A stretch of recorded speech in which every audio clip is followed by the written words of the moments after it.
What would you do if the very people you raised, the ones you thought would protect your legacy, turned on you the moment you were vulnerable? While I was recovering in the hospital from life-threatening surgery, my son sold my house behind my back. No warning, no conversation, just gone. I came home to find strangers living in the place I built with my own two hands. I had nothing but a hospital bag and a lifetime of betrayal. But I wasn't done yet. I called an old army buddy, dusted off the part of me that never gave up, and started plotting a quiet, brutal comeback. By the time my son realized what I was doing, it was too late. Because I didn't just buy back what he took, I bought the entire neighborhood, including his house. If you've ever felt underestimated or betrayed by your own blood, this story is for you. Hit that subscribe button and stay to the end, because revenge is best served deed by deed. My name is Walter and I'm 72 years old. I spent my entire life building something I could pass down. A home, a legacy, a name. I wasn't rich, but I worked hard. 38 years in construction, 2 deployments overseas, and not a single missed mortgage payment in 4 decades. My house wasn't just 4 walls, it was where my wife and I raised our son, celebrated birthdays, grieved losses, and built a life brick by brick. But I never imagined that one day, the very person I built it for would be the one to rip it from under me. It started with chest pain. I thought it was just old man fatigue, maybe indigestion, but it turned out to be something worse, a blocked artery that nearly killed me. I was rushed to the hospital, then moved into surgery, then recovery. Days turned into weeks and I couldn't move, couldn't check my phone, couldn't handle my affairs.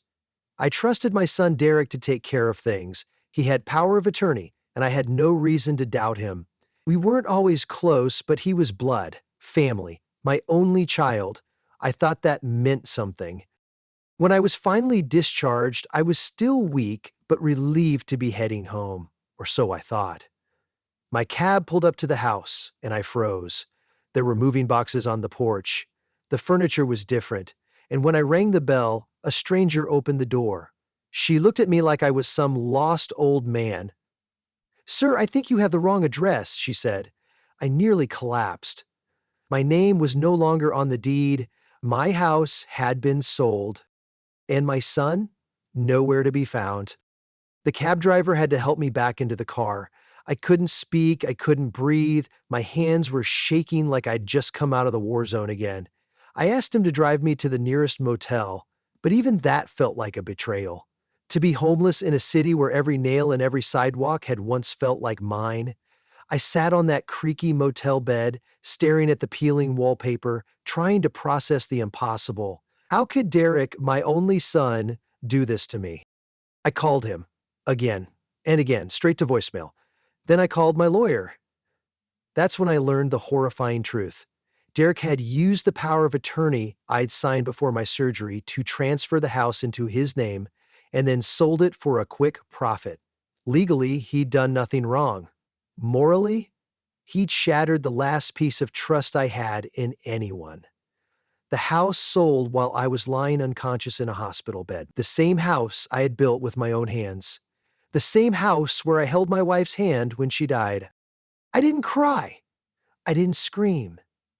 I went silent. Because some betrayals are too deep for noise. I spent 3 nights in that motel. On the 4th night, I checked out and went to visit the only person I could still trust, my old army buddy, Raymond. We hadn't talked in years.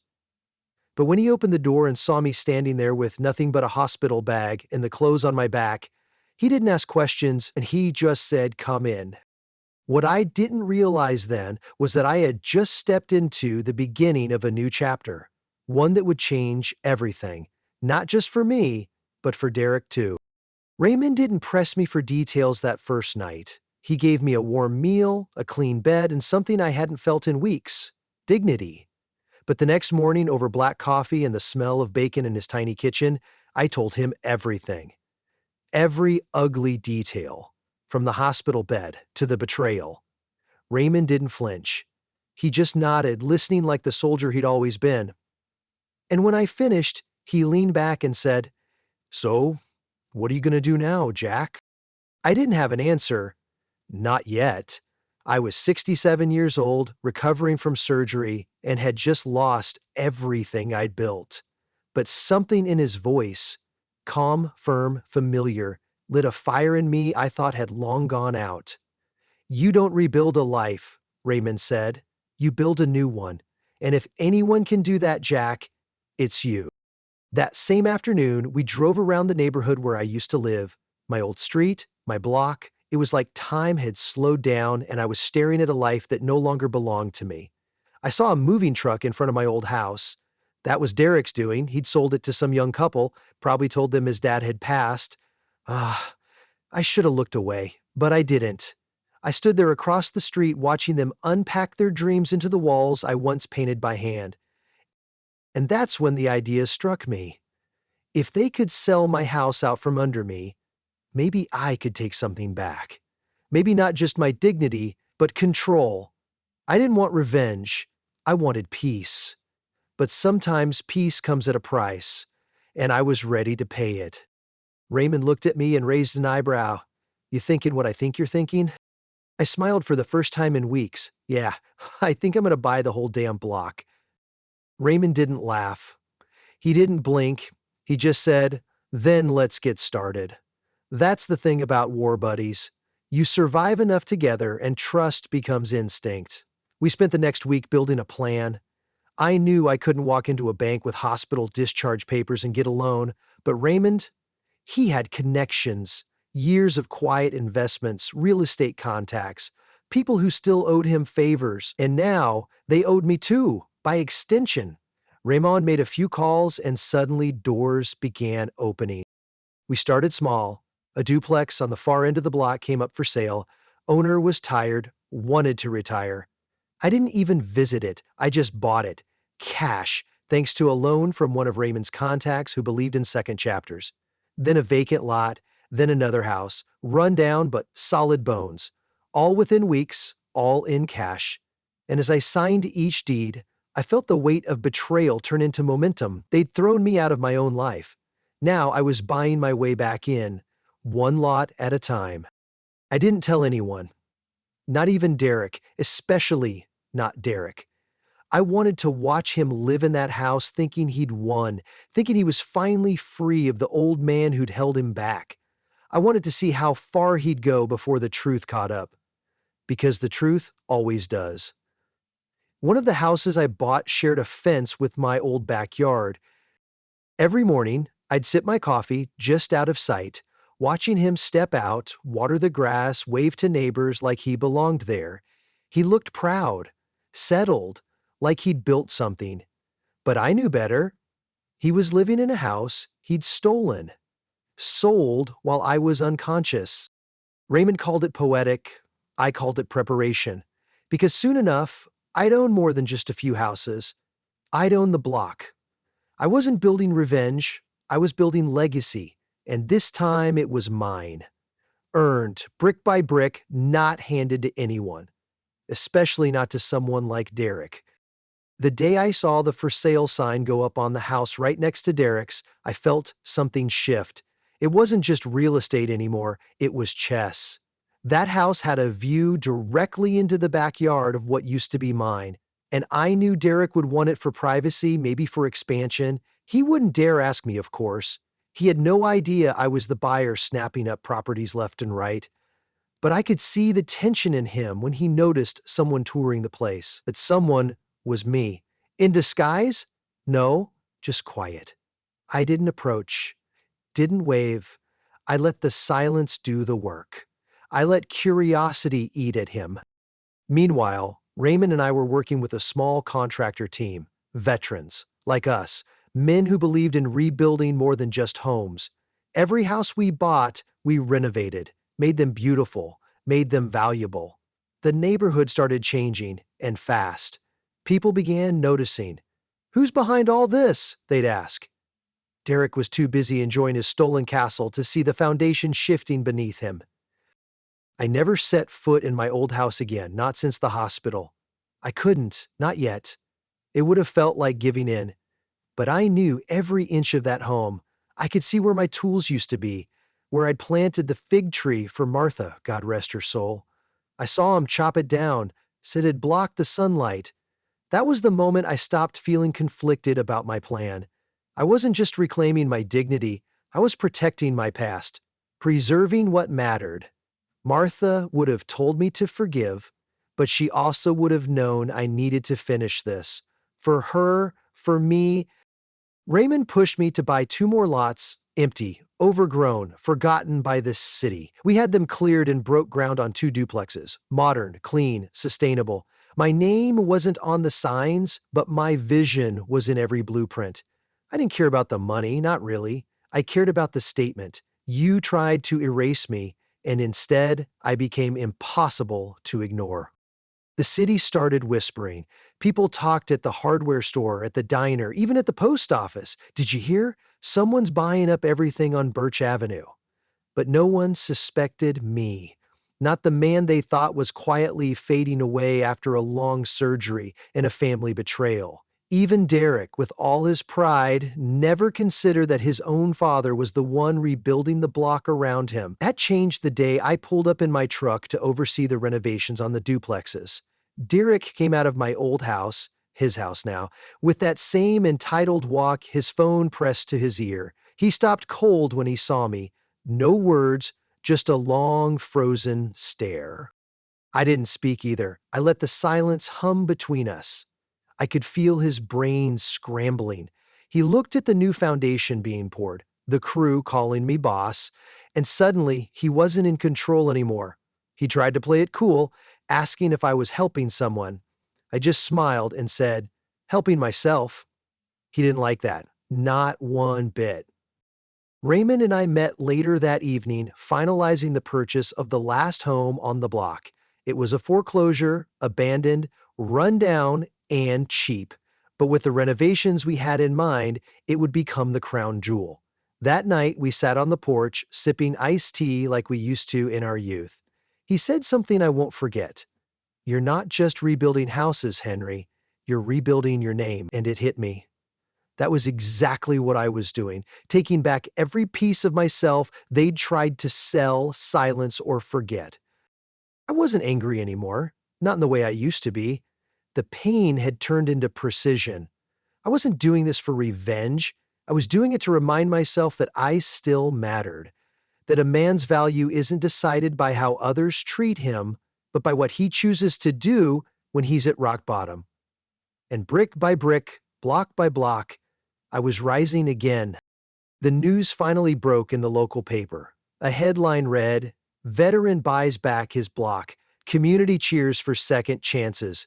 There was a picture of me standing beside Raymond in front of one of the refurbished duplexes. I was smiling, not out of spite, but out of something deeper.